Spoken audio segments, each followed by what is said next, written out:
జరిగాక కాదు, చేతులు కాలేక ఆకులు పట్టుకోవడం కాదు లోకేష్ గారు. ముందే ఎందుకు చేతులు కాడకుండా పిల్లలకి సక్రమైన భోజనం ఎందుకు వడ్డించలేకపోతున్నారు? రోజు ఎక్కడో అక్కడ ఏదో ఒక సంఘటన రెండో మూడో జరుగుతానే ఉన్నాయి, సోషల్ మీడియాలో వస్తానే ఉన్నాయి. పిల్లల ఆక్రోశాలు, ఆవేదనలు, ఏడుపులు చూస్తున్నాం. ఎందుకు వస్తున్నాయి? ఎందుకంటే దీని శాఖ మాచ్యులుగా, విద్యాశాఖ మాచ్యులుగా దీని బాగోగులు చూసి పట్టించుకుని డ్రైవ్ చేయాల్సినటువంటి మీకు క్రికెట్ చూడటంలో ప్రత్యేక విమానాలు మీ దుడ్డే.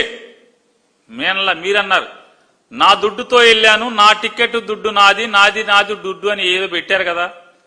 అంటే ఎక్కడో లంకలోనో ఎక్కడో అహ్మదాబాద్లోనో అంటే రాష్ట్రాలు దాటో సముద్రాలు దాటో క్రికెట్ చూడటానికి మీకున్నటువంటి ఉత్సుకత మీ శాఖలో, మీ శాఖ మీద లేకపోవటం వల్లే ఈ గర్భదరిద్రం అనేది ఎందుకు మీరు గుర్తించట్లేదు?